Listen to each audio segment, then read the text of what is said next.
no solo a ustedes, a mí también. Yo a veces llego a la casa y digo, ¿y cuál fue el testimonio de X persona? Y no recuerdo cuál fue el testimonio. Pero sí, en esta mañana tenemos el testimonio de Elizabeth, no sé cuántos lo oyeron. Unimos el informe de la conferencia dado por Augusto, que no sé cuántos lo oyeron. Y unimos los especiales que hubieron hoy de la hermana Doris, de la hermana María y de la hermana Maiciris. Tenemos nuestro mensaje. Yo fui ministrada cuando mi hermana Elizabeth dio su testimonio. Esa fue mi bendición.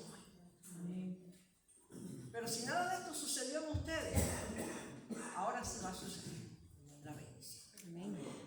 Yo quiero que los hombres, o sea, no importa que sea padre o no padre, los hombres que están aquí se pongan de pie.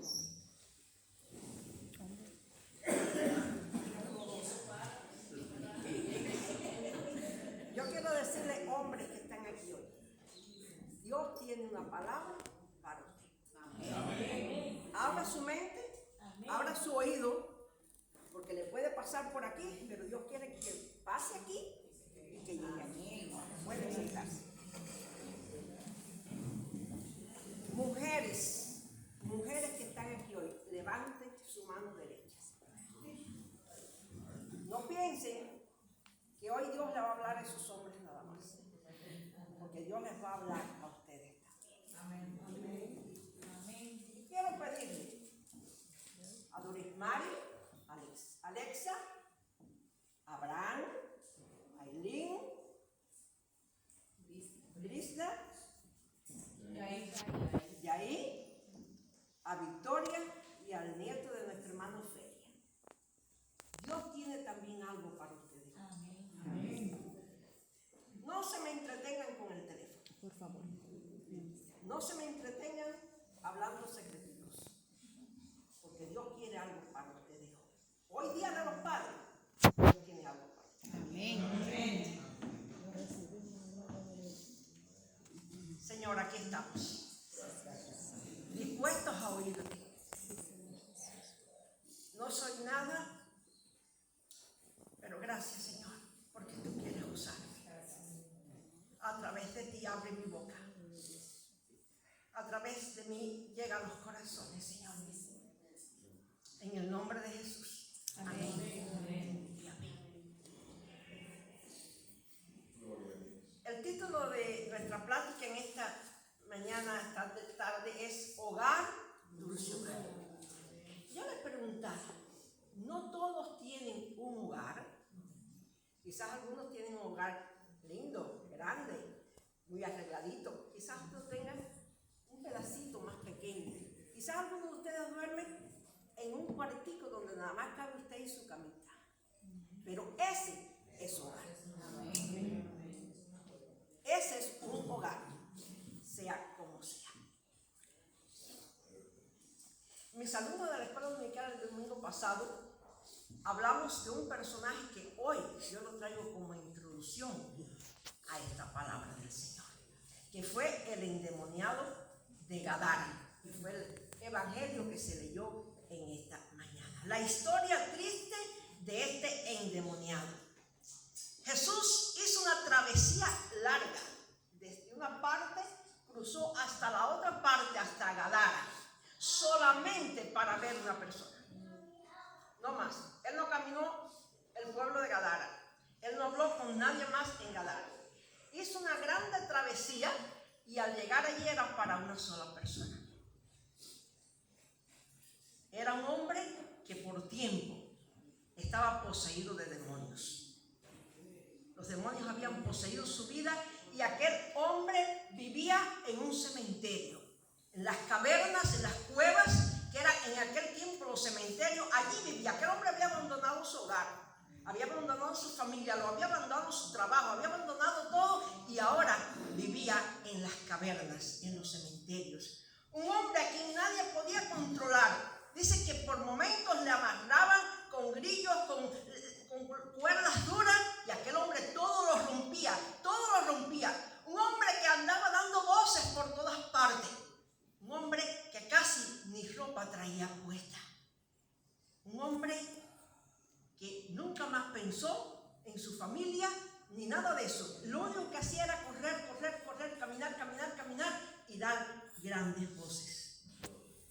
Pero Jesús demostró su poder sobre Satanás. Y Jesús hizo aquella travesía tan grande para encontrarse con el gadareno endemoniado solamente. Y dice que cuando llegó aquella barquita allí a las orillas del agua de Gadara, que Jesús bajó, aquel hombre salió y vino y se arrodilló delante de Jesús. No era él. Él estaba fuera de sus cabales, pero eran los demonios que vivían dentro de él, lo llevaron hasta allí. Y Jesús le hizo una pregunta: ¿cómo te llamas? Y los demonios respondieron por él: nos llamamos Legión, porque somos muchos.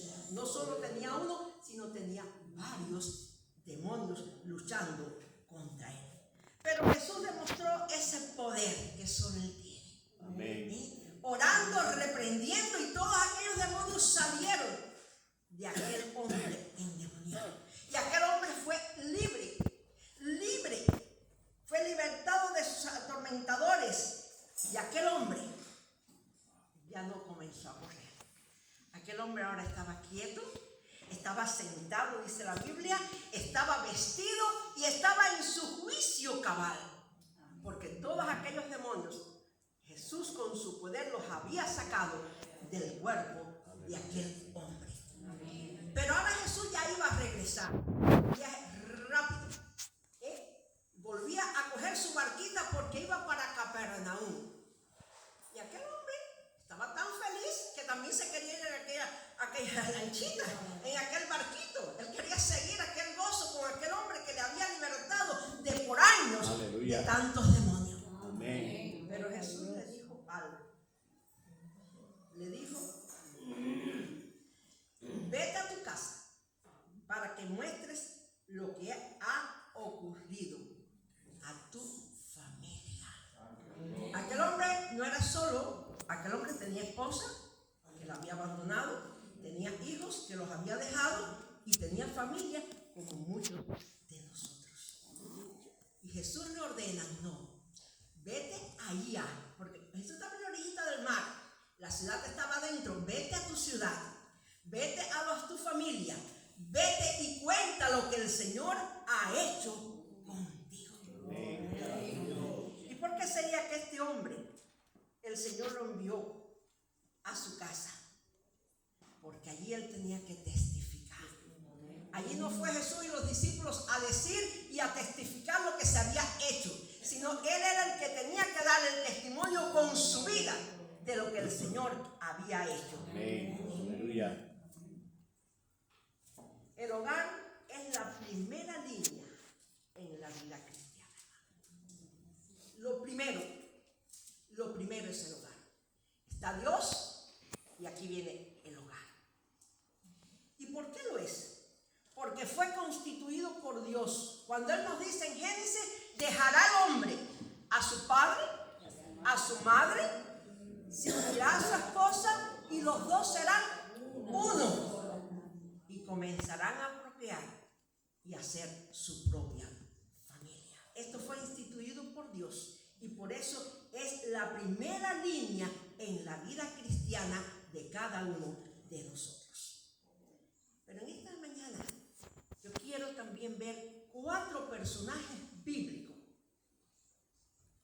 que también hicieron algo con sus hogares. Ya vimos el endemoniado que había hecho un desastre de su hogar, pero cuando el Señor lo liberó, volvió a dar el mensaje a su casa y a ganarlos para Cristo. Y el primer personaje que yo quiero ver está, le voy a decir la cita, no la tienen que buscar, en Génesis 6:7, que dice: dijo Jehová: raeré de toda la faz de la tierra a los hombres que he creado, desde el hombre hasta la bestia, y hasta el reptil y las aves del cielo, pues me arrepiento de haberlos hecho. Pero Noé halló gracia ante los ojos de Jehová. Donde vivía Noé en aquellos tiempos, las personas estaban perdidas, algo parecido como hoy. No se buscaba a Dios, no se respetaba, no se creía. Pero Dios le dio una orden a Noé, que sí creía en el Señor. Amén. Y fue la orden de hacer aquel barco aquella arca, porque el Señor le dijo, voy a destruir la tierra con lluvia. Y todos los que no crean van a ser destruidos. Y por amor a Noé, Él le ordenó hacer aquella arca y a predicar. Y no iba por todas partes, predicando del arrepentimiento. ¿Qué hacía la gente? Este viejo loco, este viejo ya nos tiene cansado, este viejo haciendo esto con madera, ¿qué cosa será esto? Pero llegó el momento que el Señor le dijo, Noé, entra al arca. Pero qué cosa más linda, que Noé pudo entrar. El arca solamente era para los salvados, no era para los que no creían. Ahora Noé no entró solo, con Noé entró su esposa. Con Noé entró 3 hijos, que eran 3 hijos varones que había tenido Noé. Y las 3 esposas de los 3 hijos. No había nietos hasta ese momento todavía. Pero mire qué ocurre. En 3 hijos, los 3 creían en el Señor. Los 3 estaban arrepentidos y no estaban contaminados con lo que ellos estaban viviendo en su ciudad. No tuvo el gozo de ver sus 3 hijos montarse en aquella arca. Amén. No sufrió la tristeza de que uno se quedó porque estaba por allá en sus mundos haciendo de la suya. Noé tuvo el gozo de ver a sus 3 nueras, que ya no eran de su familia, se habían unido, pero no eran de su sangre, pero también habían creído la palabra que Noé predicaba. Y las 3 nueras, ninguna se dijo, no, papi y mami no van, yo no voy para allá. Papi y mami tienen más valor que este viejo que esta arca. No, las 3 también montaron. Toda la familia de Noé montó en aquel arca y sabemos al final que fueron salvos porque la lluvia vino y destruyó a la humanidad. Noé ganó a su familia para el Señor. El segundo personaje que quiero ver en esta mañana está en Josué 24:15. Y dice así: y si mal os parece, estas son palabras de Josué, y si mal os parece servir a Jehová, escoged hoy a quién sirváis. Si a los dioses a quienes sirvieron vuestros padres cuando estuvieron al otro lado del río, o a los dioses de los amorreos en cuya tierra habitáis. Pero yo y mi casa serviremos a Jehová. Aquí vamos a hacer un paréntesis. Esta palabra, yo y mi casa serviremos a Jehová. Oí una anécdota una vez de un pastor que tenía una hija, y esta hija ya jovencita no estaba muy conforme a lo que sus padres les habían enseñado.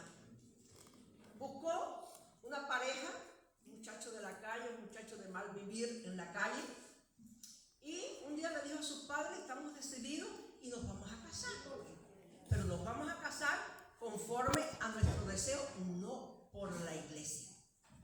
Aquel padre triste y angustiado dice que todos los días, cuando se reunían para comer, está en una familia que todavía se reunía para comer, que daban las gracias por los alimentos, el padre siempre incluía algo en esta oración.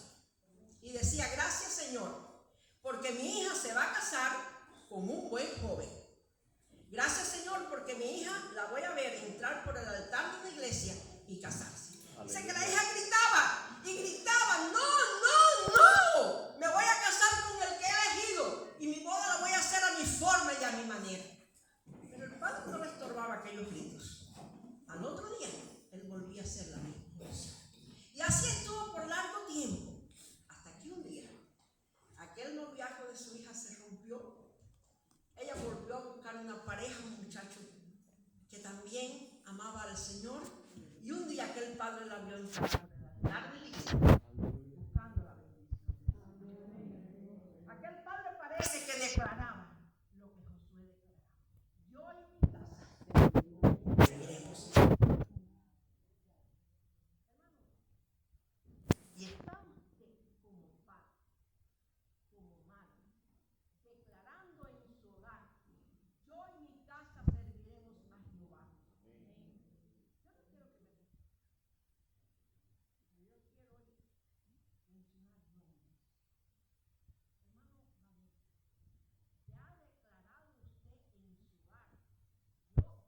casa, estos hijos, serviremos a Jehová, aunque quizás vea algunos medios torcidos.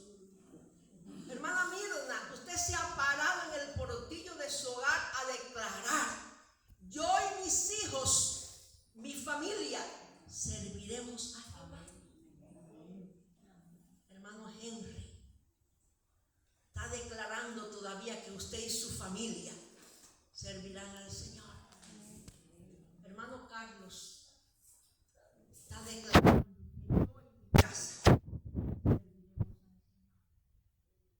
Hermano Francisco, esos labios se han abierto en el centro de su hogar para decir: yo y mi casa serviremos a Jehová, aunque usted sea el único que llegue aquí, no importa. Hermano Valerio, hermano Liranzo, ha levantado su voz en el centro de su hogar para decir: yo y mi casa, los derechos y los torcidos, serviremos al Señor. Pudiéramos mencionar cada uno de ustedes. Hermana Padre,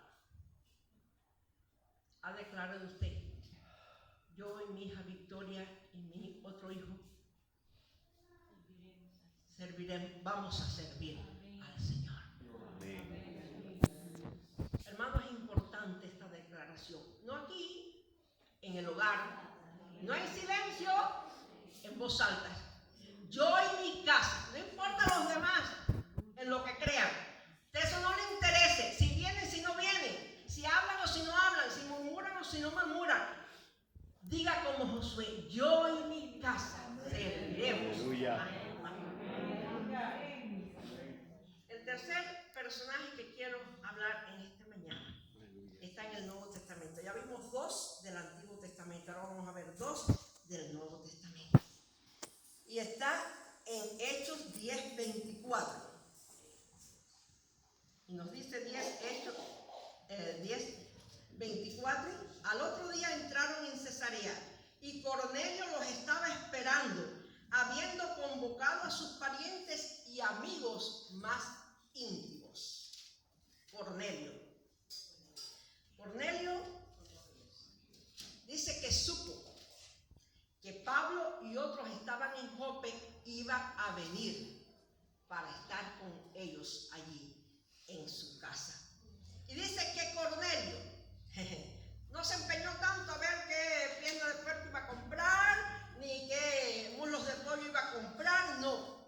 Él se preparó buscando a su familia y a sus amigos para que estuvieran ese día ahí, para que oyeran el mensaje de salvación que Pedro y los demás que venían con Pedro iban a dar en su casa. Estamos nosotros preocupándonos para que la casa, para comprar una, para que esté mejor, para tener el mejor televisor, para tener, eso es bueno, eso no es malo, háganlo. O más nos estamos preocupando para que nuestra familia y nuestras amistades conozcan al Señor. Aleluya. Esto fue la preocupación de Cornelio. Él trajo allí, cuando llegó Pedro, estaba toda la familia, estaban sus amigos para oír el mensaje. Y vamos a ver el último personaje de hoy, que está también en Hechos, lo que 16:34. Y dice: y llevándolos a su casa, les puso la mesa, y se regocijó con toda su casa de haber creído a Jesús. Estamos hablando del carcelero de Filipo, un hombre que estaba al frente de aquella cárcel, que una noche que él le tocó la guardia para cuidar a aquellos presos, pasó algo. En el calabozo de allá adentro habían dos hombres que los habían traído, Pablo y Silas. Y a medianoche aquellos hombres comenzaron a cantar. Y cantaban alabanzas a su Dios a toda voz. Ellos no tenían miedo de lo que estaba pasando allí. Y alababan al Señor. Y dice que a medianoche, bajo aquellos cantos de Pablo y Silas, dice que aquellas simientes de la cárcel se movieron. Las puertas se abrieron. Y aquellos presos que estaban amarrados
que oír el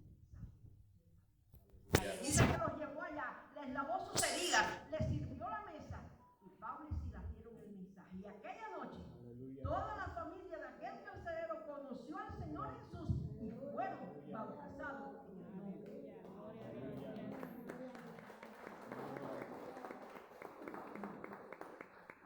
Nuestras familias deben ser las primeras en saber que nuestra fe es real. Pero qué triste que hay muchas veces que nuestra familia ni conoce que venimos a una iglesia, ni se enteran de esto. Y esto debe ser lo primero. Nuestra familia debe ser las primeras en saber que nuestra fe no es de papelito, que nuestra fe es real, y es real en un Dios de poder. Es más difícil ser semejantes a Cristo en el hogar. Yo sé que sí. En el hogar es difícil ser semejantes, pero tenemos que lograrlo. ¿Por qué es difícil? Porque cuando los muchachos se ponen medios majaderos, y hay que coger un cinto, y a veces la boca se nos abre y dice lo que hay que decir y lo que no hay que decir. No es cinto, si se descuida hasta la esposa, si se va a meter. Es difícil, es difícil. Y eso lo tenemos que hacer, y lo más lindo que lo tenemos que hacer, pero es difícil ser semejante a Cristo en el hogar. En el hogar, nuestro testimonio o subsiste o cae. No es aquí donde usted está sentado y alabando al Señor, es en el hogar. En el hogar es donde su testimonio o se eleva o se cae para siempre. ¿Cuán fuerte es su testimonio en la casa? Hombres, padres, madres, jóvenes que un día van a tener un hogar también. Tienen que ya ir pensando en esto. ¿Cuán fuerte es tu testimonio en tu casa como cristiano? El hogar es el lugar para gloriarnos en las buenas cosas de Dios.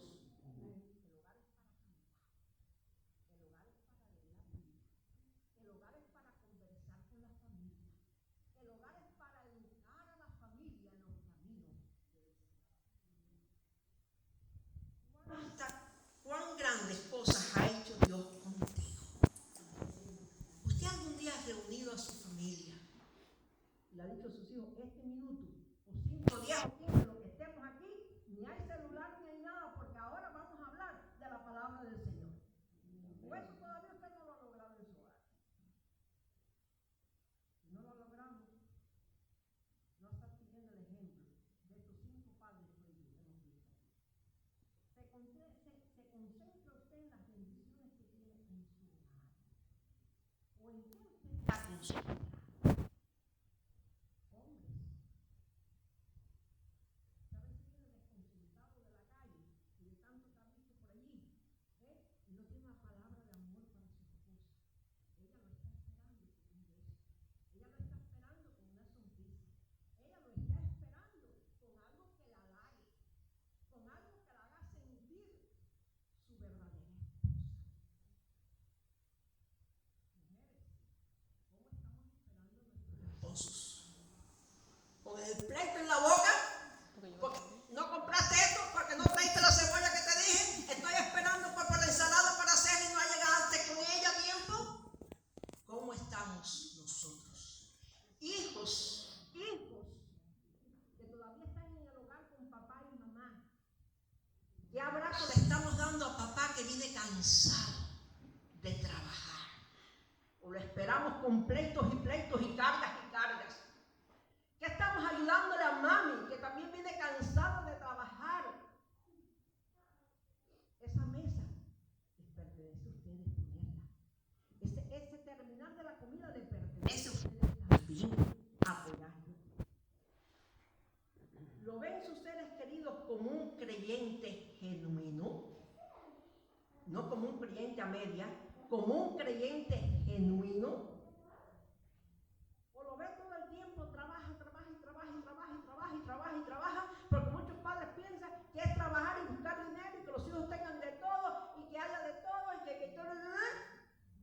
pero no recuerda que el hijo lo que va a mantener en su mente no es la ropa de marca que se puso, no es los equipos para jugar que tanto le interesaban.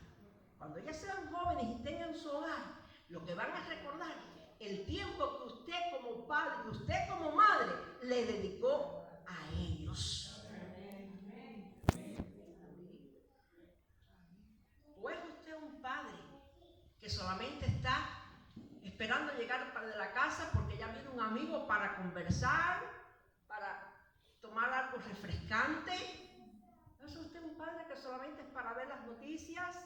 Que aquí hay muchos padres que les gustan las noticias, o para relajarse en su sillón cómodo. ¿O es un padre que está preocupado por su familia? Es un padre que viene del trabajo con que yo en mi casa serviremos al Señor. Amén. ¿Qué le voy a decir hoy a mis hijos? ¿Qué palabra le voy a decir para que crezca en ellos esa fe? Para que un día no tengan que desviarse de ella. ¿Se le conoce en su casa por su fe o por hablar de los demás? Muchas veces en el hogar dedicamos conversaciones delante de nuestros hijos y aún a veces hablamos del pastor de la iglesia o la pastora de la iglesia. A veces hablamos de los miembros de la iglesia. ¿Y qué le estamos dejando entonces en el corazón de esos que, aunque sean muy chiquitos, nos están oyendo? ¿Qué conversación tiene usted en el hogar? ¿Edificante o no edificante?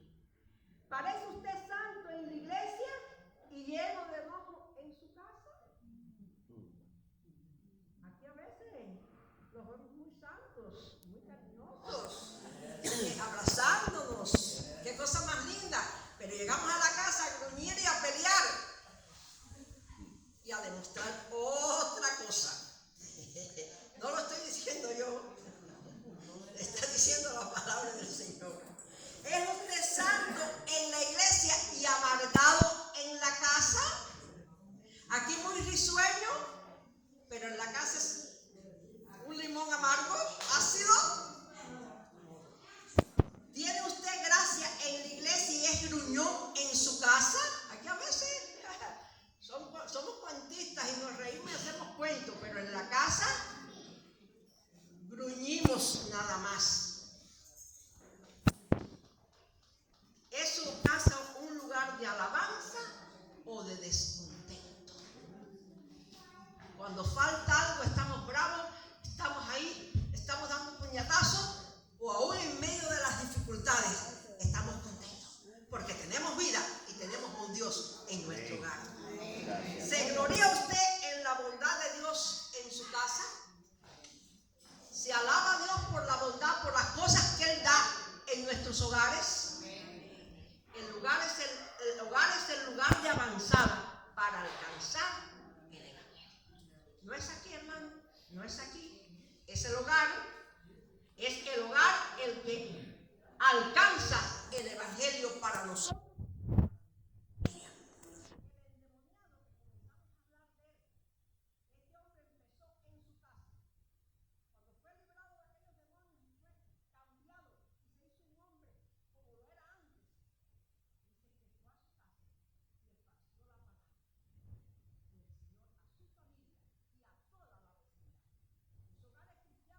Ser faros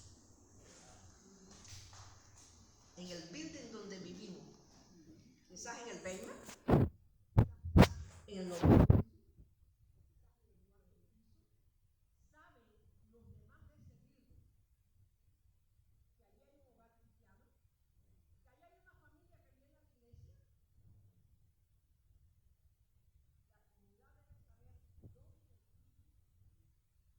¿Sabe su comunidad donde usted vive? Que su hogar es un hogar donde mora el Espíritu Santo.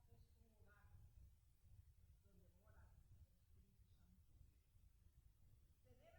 de evangelizar al necesitado.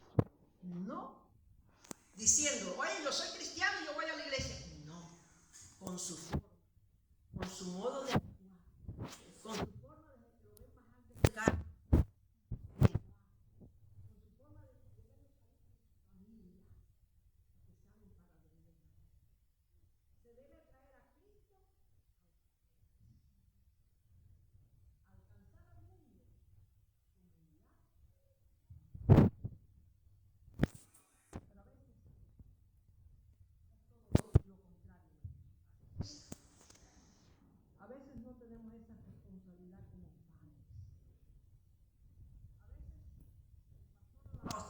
iglesia llega a nuestro hogar o algún hermano de la iglesia